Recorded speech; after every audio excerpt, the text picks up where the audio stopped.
All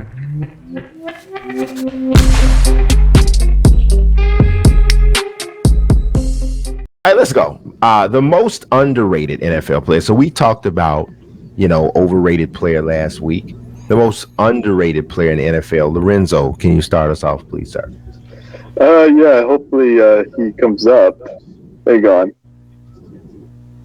I'll just blurt out the name. It's actually this guy, Chandler Jones, right here. I think he's very underrated. Excellent pick. Yeah, I mean, the guy has, how many Pro Bowls does he have? Like at least 3, and it's like he's not even like considered a top 5, top 10 name. It's like the guy just quietly goes about his business, and he's in a division where it's really like QB pass heavy, and he's fried. I mean, I'm sure Ryan, you would love that. It's like, to me, it's like even on the defense, it's like J.J. Watt's in his first season there, but I feel like he gets more of the pub. Chandler Jones deserves more respect.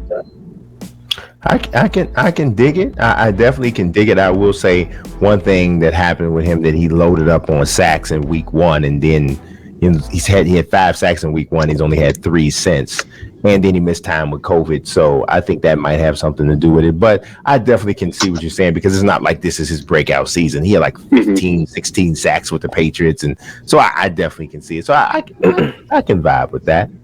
Ryan, who do you say is your most underrated NFL player? Now, this is a guy that maybe a couple years ago, I would say probably 2018. I don't know about despise, but I felt like this is a guy that I never really thought of as like a good quarterback or great quarterback. But now the guy's been, lighting up, the last, actually the whole season. I'm going to go with Kirk Cousins. I knew you were going to say Kirk Cousins. I knew it. You like that? You like that. I like it because guess what? He has 21 touchdowns to 2 interceptions. He just played the Packers, who are the top 3 defense, went over 300 yards. I mean, I think his touchdown to interception ratio is 5th best in football history. We're not talking about football, this year. We're talking about football history right now. I mean, this is better than 2007 Tom Brady's touchdown to interception ratio. So, but I'm not going to go as far as saying, he's as good as Brady that year. That's going out on a limb. But Kirk Cousins, you got to feed Justin Jefferson, and he's been doing it finally. I mean, Minnesota Vikings fans, it's like a love-hate relationship with Kirk Cousins. But I've been looking at Twitter. I've been looking at the Twitter sphere. It's all love. And, you look at the record, they look like they're average, but it has nothing to do with Kirk Cousins at all. And in fact, they're always in games because of Kirk Cousins. So I think I'm doing a complete 180 with Kirk Cousins. Like 3 years ago, I thought he was overrated. I thought the contract was crazy. But you look at Kirk Cousins now, I think he's 7th in EPA. I think he's 2nd according to Pro Football Focus. Kirk Cousins, underrated.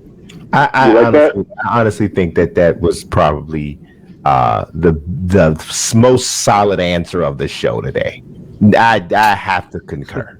I would have to concur because I'm not a big Kirk Cousins fan myself. I think he's a really weird guy, but I'd have to agree. All right, Paul, who's your most underrated NFL player? Well, obviously, it's got to be AJ Green, based off of last week. No, I'm kidding. I'm kidding. Let's put that one on the side. I got to go with none other than, and I think a great way to kind of set this question up is, why would someone be underrated? What are people overlooking? Yes, and that guy for me has to be Matthew Stafford. This is a guy who lived in the tundra of Detroit. God bless his soul. Lived in the tundra of Detroit his entire life for that godforsaken franchise that sucks in the Lions. Just terrible. And despite the terrible, again, okay, cry him a river for a multimillionaire. Okay, I get it. I almost started singing Justin Timberlake right when you said that. Yeah.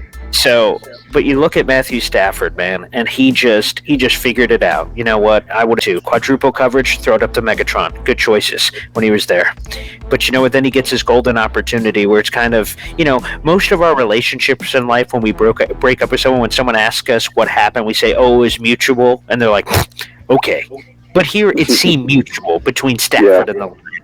They said the Lions are like, hey, we suck. And Stafford's like, I know. I've been here my entire career. And they're like, you know what? Why don't you go find your place, your happy place? It's like the Happy Gilmore scene. Close your eyes. What's your happy place, Matthew? And when he closed his eyes, there wasn't midgets dancing around on the weird horse like in the Happy Gilmore.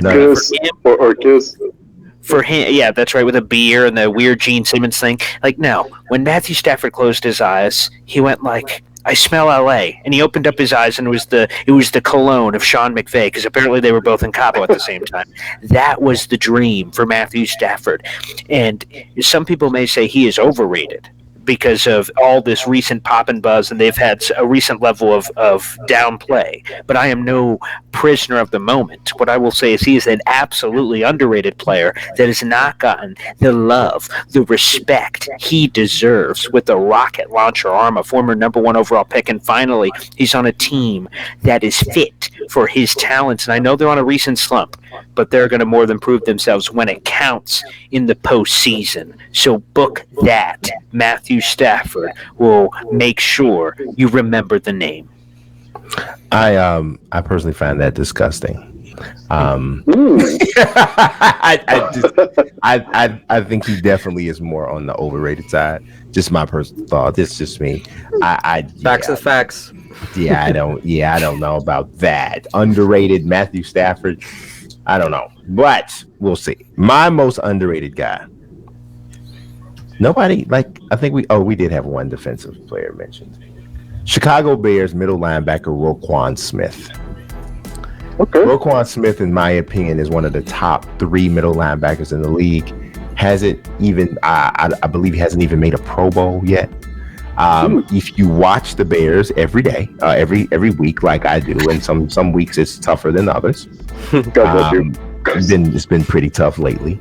But Roquan, I think most people would tell you who get an opportunity, especially to watch him regularly, would tell you that he's one of the best middle linebackers in the league. But he does not have anything to show for that from an individual accolade standpoint. All 4 seasons of his career, he's gone over 100 total tackles, over 100 combined tackles. He has already has 14 sacks in his career. Now we're talking about from a middle linebacker position. He's never missed more than 4 games, and he only missed those 4 games in his second year. He had some personal issues. They weren't actually physical issues. Caused him to miss games. I mean, the dude is, in my opinion, an elite middle linebacker. And usually when you have an elite player, especially a middle linebacker, especially in a city like Chicago, where middle linebacker is such a important position and such a legacy kind of position with Dick Butkus and Singletary and Brian Urlacher, Roquan carries that tradition very well, but he has not gotten the love that previous Bears middle linebackers have gotten. And I think that he is the most underrated player in the NFL, in my opinion. So that